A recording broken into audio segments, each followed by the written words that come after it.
Yeah. Tighten it up. You ready, dog? Okay, how do we do it? Just tell everything that will happen, man. All right, you know what you do?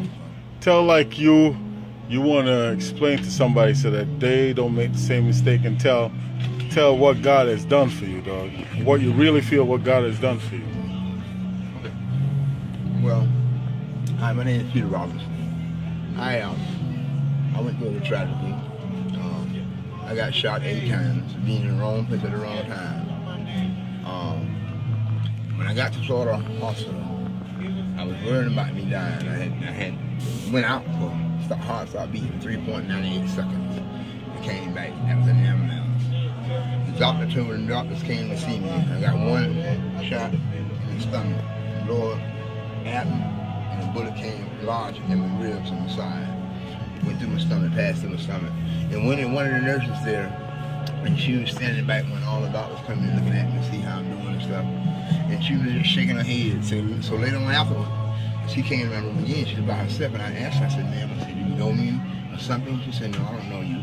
And I was like, well, because she was shaking her head, so I thought maybe something disgusting or something, or a miracle. And I asked her, and she told me, she said she'd been at the hospital, Florida Hospital, ORMC, hospital, 14 years. She said in her 14 years of experience working in the hospital, she had never seen nobody ever come in that got shot in the stomach and it didn't tear nothing up. I mean, usually when you get shot in the stomach, she said you usually come out with a lacerated bag or something on the source. When they went in, they decapitated me, and he went in when nothing busted up, when no arteries busted up, my stomach tube was in the same place it was being. The bullet went straight through. Some kind of way it didn't hit nothing large in my side. I knew that had to be God.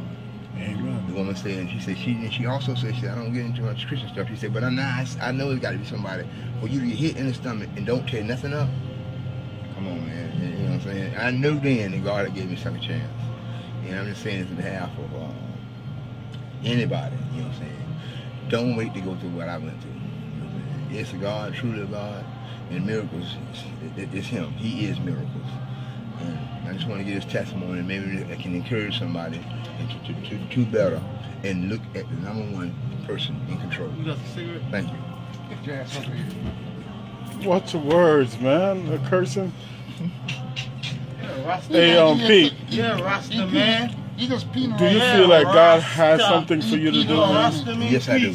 Yes, I do. Yes, I do. What's on your heart? What do you feel like God has on your heart? Yeah, I think that my mom told me that years ago. I had people in jail and say, "Oh, you ought to be a preacher." And I just couldn't see myself, but God, God's the thing we can't see in us. I can see myself out of all the things I've done and the street type person I am, running with girls and all, turn out to be a preacher. I just couldn't see it. But for sake, people have told me that, even my mom would say, and she also said, until you yield and do what God wants you to do, nothing you touch is you're gonna succeed at it. Until you yield the right will of Him, then everything will be ready to you. So I do believe, because like that woman said, it just don't happen that way. A hot screaming bullet don't just go through your stomach and don't tear nothing up. It's hot, hollow point, but still, that was God. That's what He brought me back for. God bless you. What happened to the guy that got shot while you was there with him? You know what? Just tell what happened. Tell an incident. What happened? What do you remember? The other guy that got shot? No, I mean you went up to see somebody, and then all of a sudden the car pulled up. What happened? Oh yeah. I was shot 8 times. The guy was they came to rob that guy. They didn't come from me. They came from him. I was just on the front porch, so I got some punishment too. He got 2 of his toes cut off. But he came out pretty good. But I was the one in most definitely situation. I believe I was a miracle. I do believe I was a miracle. I know I was. Yeah, man. I believe that God has something for you to do, man. You just got to do it. You got to say no and just say yes to God. You know what I'm saying? Well, like my mama said, she told me, she said, you gonna have to yield and do what God wants you to do. When you do that, then you're gonna be rewarded. Anything you touch, any job you get, any high-paying job you get, anything you touch, any woman, anything, it's not gonna come out right until you yield and do what He wants you to do, and then He gonna make everything right in life. Tell, if somebody's thinking about getting on drugs or Don't do it. going into the life of the street, Don't do it. Tell them how much time you've been in prison, man. 6. How was the longest time you did in prison? I did 10 years. Yeah, 10 calendar years. What's the worst things you saw in jail, man? I don't see people get killed. I don't see people kill themselves. I don't see guys cut their wrists because the girlfriends cheating on them at home and won't come see them. I don't see no. I don't went to sleep and talking to my bunkie right next to me and woke up and he was dead. And that scared me too because how can they kill this man? I'm not here. That means they kill him and nobody in the open bay door. We're not talking in the room. We're talking open bay door. If they can kill that man and I don't hear it, they can kill me. Can you please charge my phone for me? It is so dead. Well, what you got to say? Tell me what you said about Christ just a minute ago. Shorty right here. I know I'm going wrong. When I'm charged, I'm I know I'm not yielding, and I gotta yield. And Gotta I'm yield. so stubborn-headed. Ken talked to me here at Right Field, you know what I'm saying? Very close friend to me and my brother. And I just don't know why. I mean, it's being so grinding on holding on to this because it's nothing I ain't done. You know, it's really nothing I ain't done besides Deceptions, man. The devil put up deceptions, boy. And sometimes those deceptions look so real.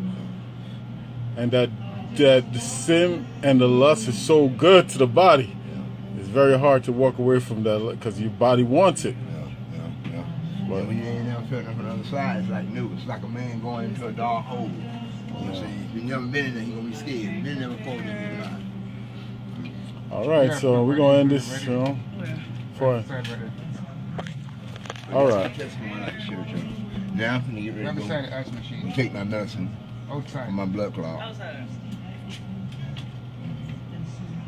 So you tell them that trust in God, stay with God, do not go on the other side of the world because you never know if you're going to be lucky or blessed enough to come back.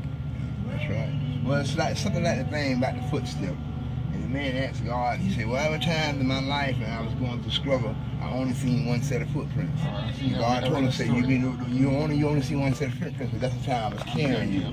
You went to my footsteps when I was carrying you. That's why you made it out of it. So it's just like that. Yeah. All right, y'all. Tim, let me back to you, Tim. All right, man. All right, my brothers. All right.